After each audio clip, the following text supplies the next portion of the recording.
Welcome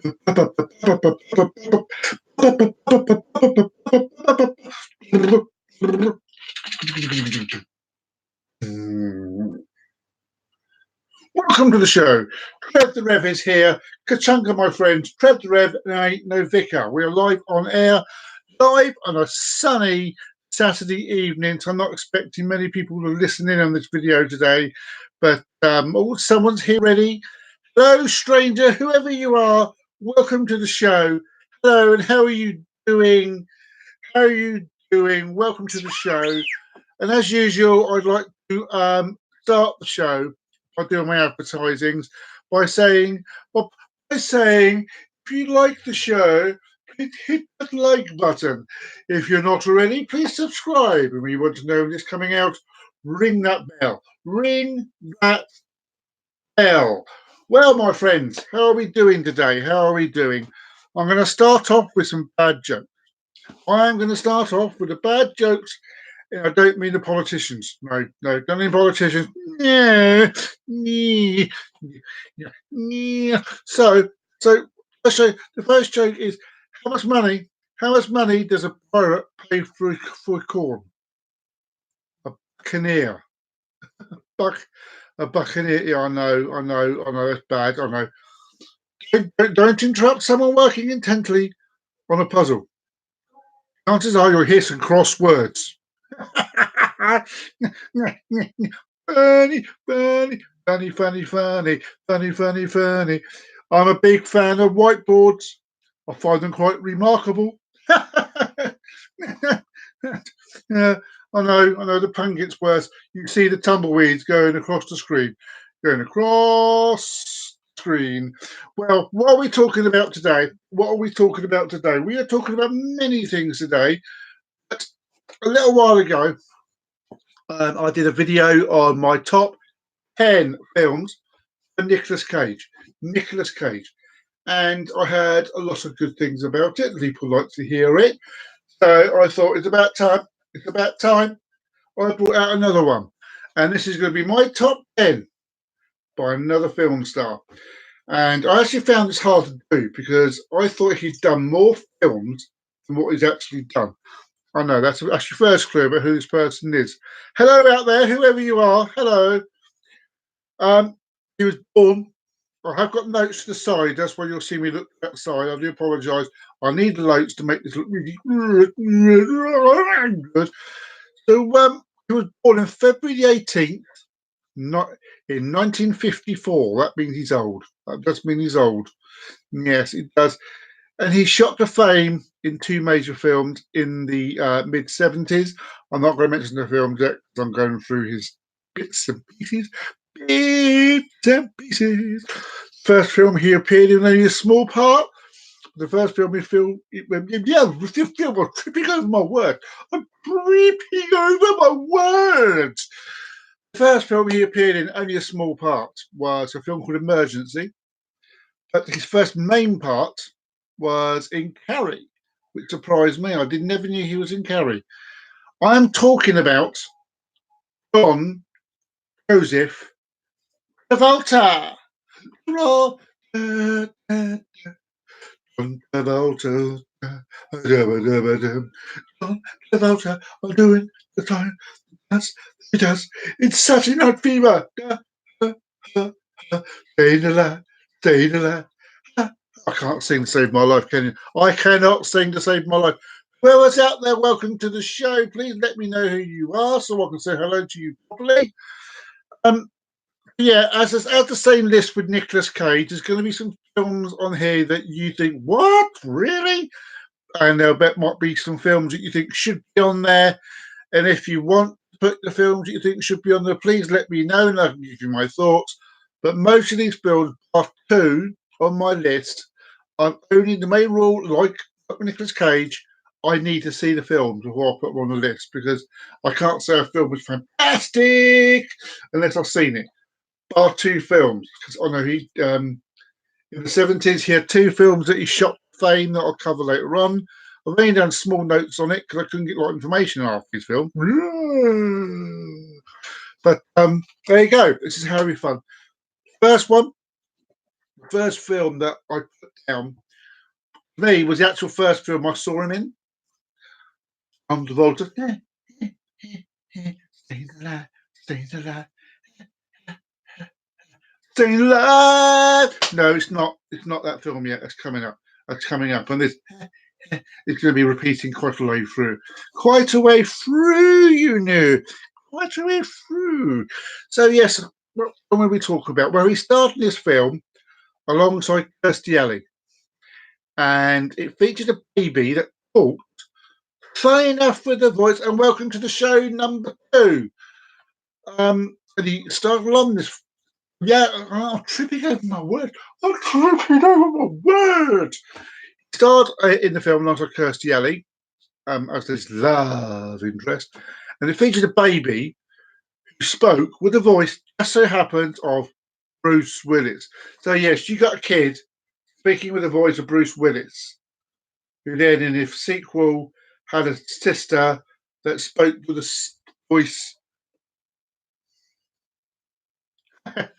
Now, funny enough, I will say Face Off isn't on the list because I've seen Face Off, and every time I've gone to watch it, I get bored halfway through. I like the concept of Face Off, brilliant concept, but for me, it just didn't do it. But I'm not clueless. That's a different film, Chris. Welcome to the show, Chris. Welcome to the show. So yes, the first film we're talking about is a film from the late 80s. So some of you might not have seen this one. It's called Look Who's Talking. It was done. It had a budget of 70 million, and it grossed 297 million. So this film was a winner. A brilliant film. He stars alongside Kirstie Alley, as I said, who has a son, and he becomes like a stepdad to the son. And the kid he speaks with, like, in the words of Bruce Willis, it is very, very funny film.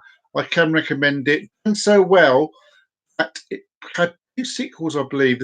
Look Who's Talking 2 and Look Who's Talking Now. And I believe in Now it was pets, not people. And brilliant film. So funny. I've got to say how often it's bloody hot. I'll tell you, bloody hot. Oh, I don't know. I don't know. It is a hot day. A hot day. And I'm here. Everyone out is partying the day like it's having Barbies. And I'm here bringing this video to you because I'm just here. It's what I love to do. I love to do, people. Love to do. Woo! So anyway. So yes, me. That was the first film I saw him do. Very, very, very funny. Weird plot into it when you actually watch it, but I'll recommend you watch that film. Look Who's Talking. The next one is, I call it his rebirth film. He went through a very, very quiet patch in the mid 80s to late 80s, and this film, directed by Quentin Tarantino, rebirthed his career. And I do mean rebirth it with a kick up the arse. And I'm talking about Pulp Fiction. Pulp Fiction. Now, I do like Quentin Tarantino movies. I do. The only one he's made that I've never actually seen, I've tried to watch it, but I can't follow it, is this first Reservoir Dogs. But as I said, there is nothing wrong with Pulp Fiction. A brilliant film. When I actually write with the same style that Quentin Tarantino does, as in there's a bit there, a bit there, a bit, and it sort of goes up as the film goes along. Doesn't have a happy ending for poor John Travolta, because I believe spoilers, because I'm talking about the film. I may say something if you don't realise, and I apologise if you've not seen the film. But yeah, he doesn't have a happy ending for poor Pulp Fiction. John Travolta in this film. He stars alongside Samuel L. Jackson, Bruce Willis, Tim Roth, and Uma Thurman. Uma Thurman, yes, believe it or not. Brilliant film. Very, very graphic. You need to pay attention to the film all the way through. Believe me, it's worth the ride. Brilliant film. Brilliant film. That's two. That's two. Now we're on down to the third film. And now we're going any further. I almost forgot. Pulp Fiction had a budget of $8.5 million. Which seems a lot. It made $213.9 million. So yes, that's another success for Mr. Travolta. Staying alive, staying alive, ha, ha, ha, ha, staying alive. Yeah, I know. My voice gets worse with time, as I'm sure people who know me can say that my voice does get worse in time. But now I'm down to his next one. Now, I can't go into the plot of the film because I've only seen this film once, and I enjoyed it when I watched it. It's directed by Barry Sonnenfeld. Sorry, I can't read my own writing. I cannot read my own writing, honestly. Yeah, it was directed by Barry Sonnenfeld, and it's also co-starred Gene Hackman and Danny DeVito, which is shortly after. Most people know Danny DeVito from an American TV series called Taxi, and when I remember watching him out, I never pictured him doing major films. Yet shortly afterwards, you got him in what Twins, I believe he was in, and um, not Jewel of the Nile. There's another one he done just before that. Romancing the Stone, he was in, and he played a really good penguin in Batman Returns, I believe. I'm sure I'll get quoted wrong if I've said anything wrong. Listening to my show. So this film, made in 1995, is called Get Shorty. Yes, I couldn't believe how hard doing this list was because, as I said, he hasn't made that many films, and I haven't. And out of all the films he's done, I've only seen about half of them. So I had it's half of his films are on this list. That's how small this list was. Um, yeah, it's called Get Shorty, and it's the same style as film as Pulp Fiction. I remember that, but he's sort of playing in similar parts over and over again. I found in this time period. If it works, don't fix it. If you like doing that sort of thing, go ahead. It makes you money. So it's on the list. So it's a good film. Get Shorty, yes, cost $30 million to actually make, and that sounds a lot. That sounds a hell of a lot.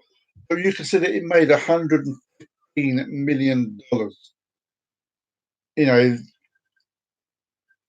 so far all the films I've gone through made so much, and it tells you how much it tells you what a good actor he is because he's made so much and everything. And I thought for 1 minute, I was going to bear with me because I thought for 1 minute I was going to lose the internet there, but no, I'm back. The Rev is here, and I ain't no vicar, and I'm back on the show. Sorry about that.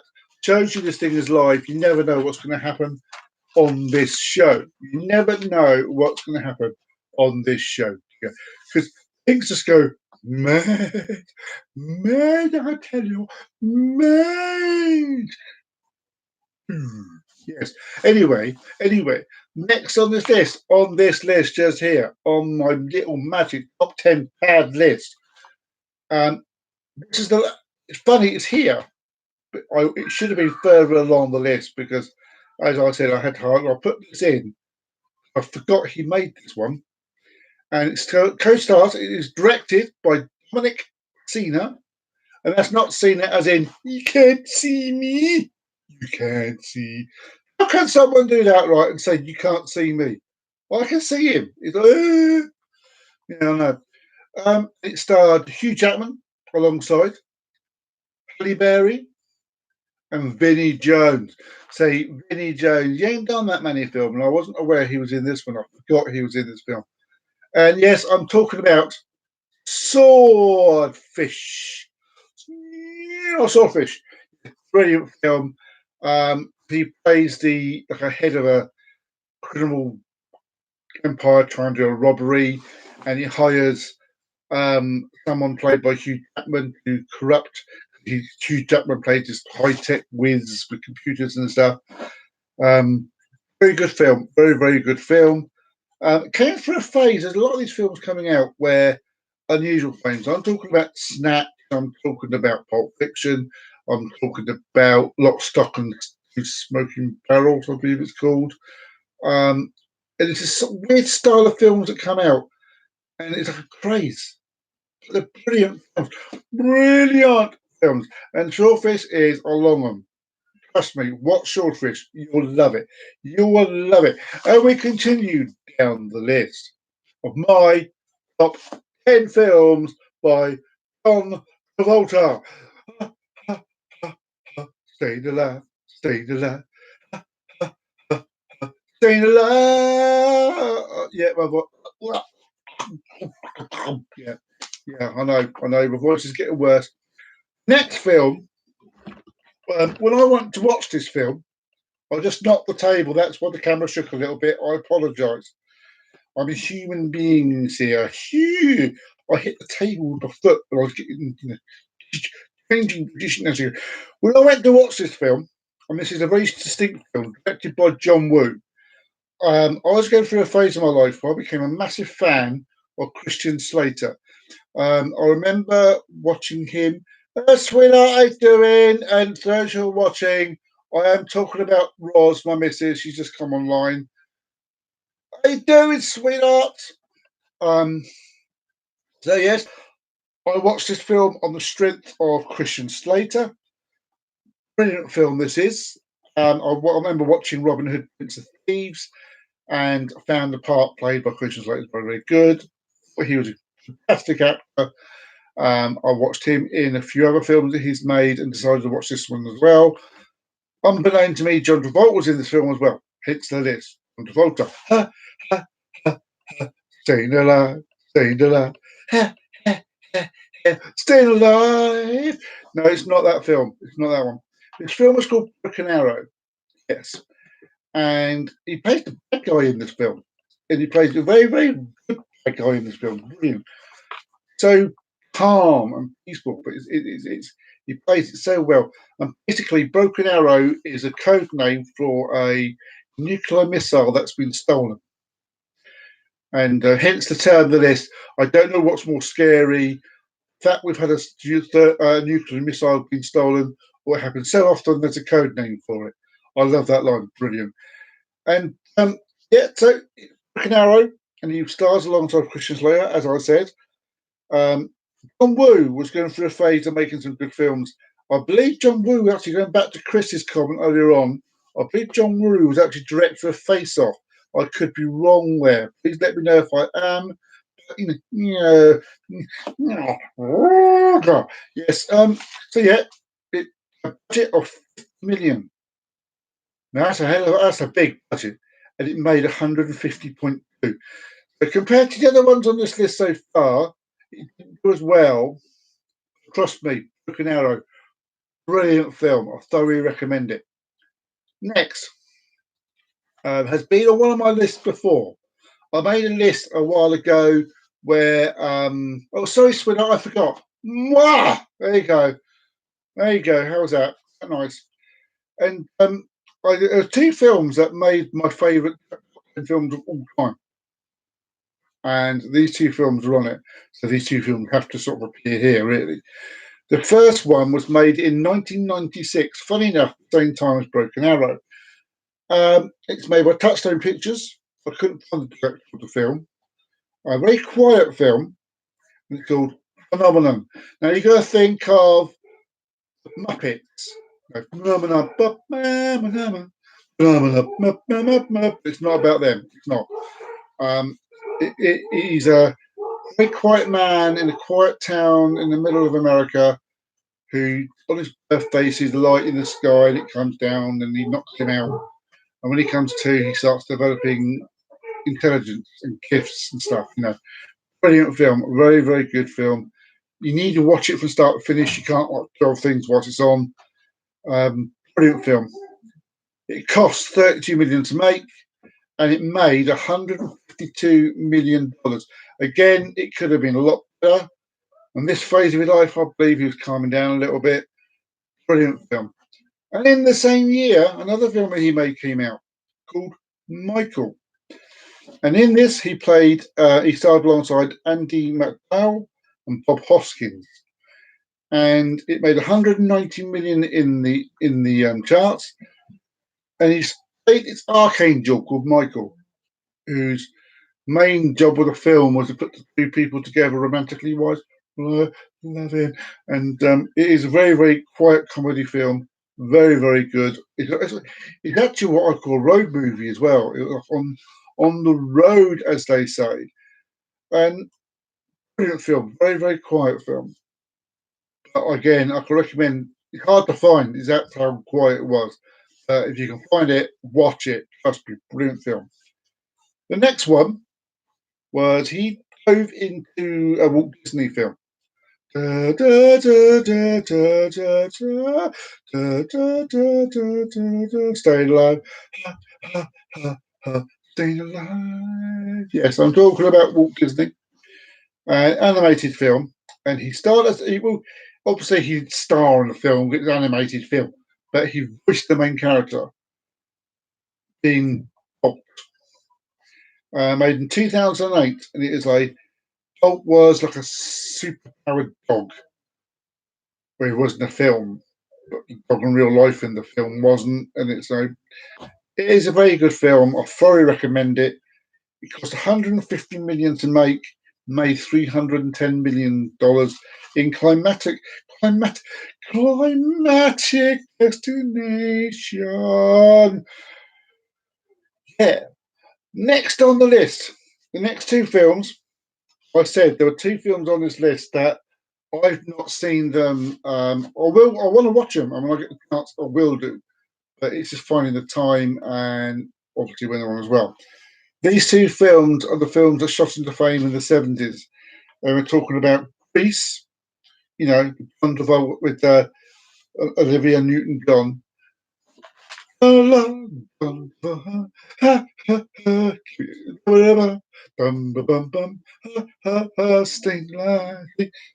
that was Grease, brilliant film, fantastic film, made a lot of money in those days, brilliant film. The other one is Saturday Night Fever. It's me going, staying alive, ha, ha, ha, ha, staying alive. Again, I've never seen that film. I've never seen it. And it's about disco dancing. About it again. It cost 3.5 million to make, and it made 237 million. Now, my escalations. That's the best film he's made out of the whole lot. Saturday Night Fever. So I need to watch that film. That is my list. That is my list. 10 films that starred John Travolta. All of my, as far as I'm concerned, are his best of all time. Now, if you think I'm wrong, tell me. I have no problems.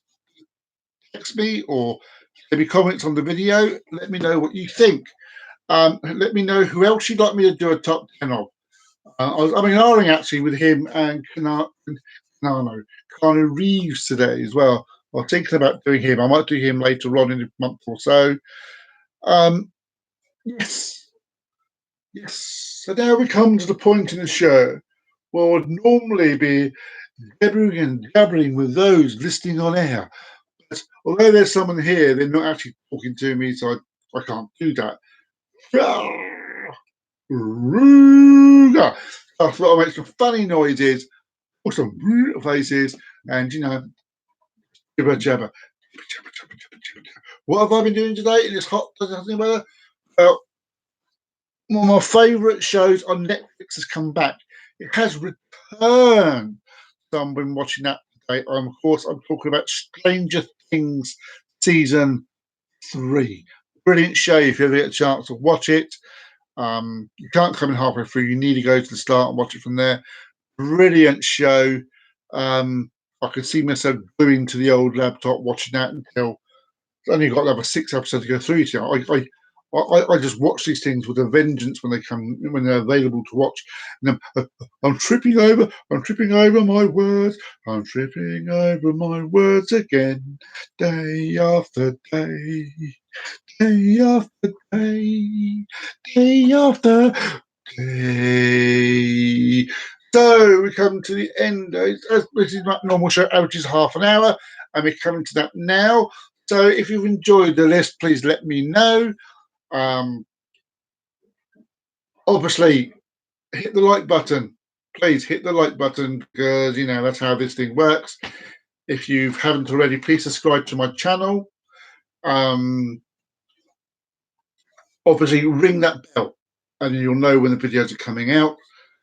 Tell your friends about the show. Please pass the word because the more videos I can get coming out, the better. And a quick announcement. On the 13th of September, the Eyes of the Dragon will be doing their first ever live show. Not cut 20 mediums. We are doing the show ourselves. So more details coming your way about that. And on that note, Kachunga in and Chibalob out. This is Trev the Rev signing out. Trev the Rev, I ain't no vicar, signing out to the show. Bye bye. Bye bye.